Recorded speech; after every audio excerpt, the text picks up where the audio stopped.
దేశమంతటా assembly, parliament స్థానాలు పెంచే ప్రయత్నంలో కేంద్ర ప్రభుత్వం పడింది. అందుకు తగ్గట్టుగా ప్రత్యేక పార్లమెంట్ సమావేశాలు నిర్వహిస్తుంది. 50% నియోజకవర్గాల సంఖ్య పెంచే పనిలో కేంద్రం ఉంది. అదే జరిగితే ఆంధ్రప్రదేశ్లో అసెంబ్లీ స్థానాలు కూడా 50% పెరిగి సుమారుగా 263, 62 వరకు చేరేందుకు ఆస్కారం ఉంటుంది. ఆ సమయంలోనే అసెంబ్లీ నియోజకవర్గాల సంఖ్య పెరగడంతో పాటుగా ఎస్సీ, ఎస్టీ రిజర్వ్డ్ సీట్లు కూడా అదే రేషియోలో పెరగడానికి ఎక్కువ అవకాశాలు ఉన్నాయి. దాంతో ఇప్పుడు తెలుగుదేశం పార్టీకి ఇదొక పెద్ద సమస్యగా మారేందుకు ఆస్కారం కనిపిస్తుంది. ఇప్పటికే ఆంధ్రప్రదేశ్లో ఎస్సీ రిజర్వ్డ్ స్థానాల్లో ప్రాతినిధ్యం వహిస్తున్న తెలుగుదేశం పార్టీ ఎమ్మెల్యేల తీరు ఆ పార్టీకి చాలా పెద్ద సమస్యగా మారుతోంది. తిరువూరు అసెంబ్లీ నియోజకవర్గం నుంచి ప్రాతినిధ్యం వహిస్తున్న కొలికిపూడి శ్రీనివాసరావు అయితే టీడీపీ అధిష్టానానికి కొరకరాని కొయ్యగా మారిపోయారు. తిరువూరులో ఎంపీ కేశినేని చిన్నికి కొలికిపూడికి మధ్య ఏమాత్రం సఖ్యత కనిపించట్లేదు. దాంతో తెలుగుదేశం పార్టీ పరువు పదే పదే బజారును పడుతుంది. అక్కడ ముఖ్యంగా ఎస్సీ రిజర్వ్డ్ సీట్లో మాదిగ కులానికి చెందినటువంటి కొలికిపూడి గెలిచినప్పటికీ కమ్మ కుల ఆధిపత్యం కొనసాగించాలనేటువంటి ప్రయత్నం జరగడాన్ని ఆయన అడ్డుకునే ప్రయత్నం చేస్తున్నారు. దాంతో కమ్మ వర్సెస్ మాదిగ అన్నట్టుగా తిరువూరు టీడీపీ రాజకీయం చాలా పెద్ద స్థాయిలో దుమారం రేపుతోంది. ఇదిలా కొనసాగుతుండగానే సత్యవేడు అసెంబ్లీ నియోజకవర్గంలో కూడా తెలుగుదేశం పార్టీలో ఇదే పరిస్థితి కనిపిస్తోంది. అక్కడ కూడా తెలుగుదేశం పార్టీలో రెడ్డి వర్సెస్ ఎస్సీ అన్నట్టుగా మారుతోంది.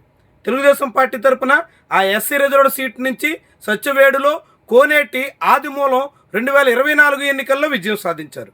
గతంలో ఆయన వైఎస్ఆర్సీపీ నుంచి ప్రాతినిధ్యం వహించి ఆ పార్టీని వీడి టీడీపీలో చేరగానే టీడీపీ అక్కడ టికెట్ ఇచ్చింది. టీడీపీ తరఫున ఆయన మరోసారి విజయం సాధించే అవకాశం దక్కించుకున్నారు. కానీ ఆయన గెలిచిన వెంటనే ఆయన మీద ఒక తెలుగుదేశం పార్టీ కార్యకర్త ఆయన మీద ఒక మహిళ చేసినటువంటి ఆరోపణలు, వెల్లడైనటువంటి వీడియోలు, వీటన్నిటి కారణంగా కోనేటి ఆదిమూలం మీద టీడీపీ నాయకత్వం సస్పెన్షన్ వేటేసింది. సస్పెన్షన్ వేటేసినప్పటికీ ఏడాదిన్నరగా సస్పెన్షన్ తొలగించడానికి మాత్రం సిద్ధం కావట్లేదు. అదే సమయంలో నియోజకవర్గంలో కోనేటి ఆదిమూలం ప్రాధాన్యత పూర్తిగా తగ్గించేసి అక్కడ నియోజకవర్గ ఇన్ఛార్జిగా ఉన్న టీడీపీ నేతలు శంకర్ రెడ్డి లాంటి వాళ్ళకి ప్రాధాన్యత పెంచుతున్నారు. దాంతో సత్యవేడు వేదికగా పేరుకి ఎమ్మెల్యే ఉన్నప్పటికీ కూడా ఆయనకి ఎటువంటి అవకాశం దక్కట్లేదు. చివరికి ప్రోటోకాల్ ప్రకారంగా ఆయనకి దక్కాల్సిన ప్రాధాన్యత కూడా లేదు. ఆఖరికి నారా లోకేష్ పర్యటనలో కూడా ఆయనకి ఎటువంటి గౌరవం కూడా నేను దాఖలాలు లేవు. దాంతో సత్యవేడులో తెలుగుదేశం పార్టీలో కూడా ఎస్సీ వర్సెస్ రెడ్డి అనేటువంటి రీతిలో పరిస్థితి మారిపోయింది. దీంతో తెలుగుదేశం పార్టీకి సత్యవేడు మరో పెద్ద సమస్యగా కనిపిస్తుంది. ఆ క్రమంలోనే సత్యవేడు తెలుగుదేశం పార్టీ ఎమ్మెల్యే తనయుడు కోనేటి ఆదిమూలం కొడుకు సుమన్ తాజాగా మీడియా ముందుకు వచ్చారు.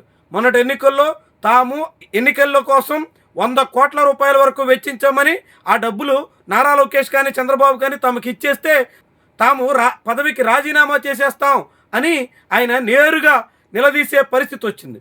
మా నాన్నగారికి హార్ట్ పేషెంట్, అందువలన నేనేం చెప్తున్నా అంటే మీరు దోచుకున్నా ఏమైనా చేసుకోండి, మేము పెట్టినటువంటి ఖర్చుల్ని గౌరవంగా వచ్చే గురువారం లోపల గంగాప్రసాద్ దగ్గర చేర్చండి.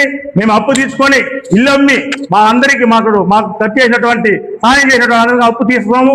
గతంలో 45,000 మెజార్టీతో ఆదిమూలన్న గారు గెలిచారు.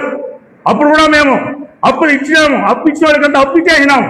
ఎక్కడ ఎవరికి మోసం చేయము, మా కుటుంబంలో లేదు. ఈ రోజు కూడా ఏం చెప్తున్నా చంద్రబాబు సార్ గారికి, లోకేష్ అన్న గారికి ఒకే ఒక విషయం చెప్తున్నాను.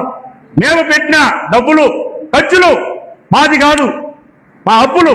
దాన్ని తీసుకొని వచ్చి మీరు ఒక వారం లోపల గంగాప్రసాద్ సార్ దగ్గర మీరు జమ చేస్తే ఎమ్మెల్యే పదవి కూడా రాజీనామా చేస్తామని ఈ సందర్భంగా తెలియజేసుకుంటున్నాను. తెలుగుదేశం పార్టీ నేతలు సత్యవేడులో సాగిస్తున్నటువంటి అరాచకాలు, అక్రమాలు, దందాలు అన్నీ ఇన్ని కావన్నట్టుగా టీడీపీ నేతలే బయటపెట్టారు.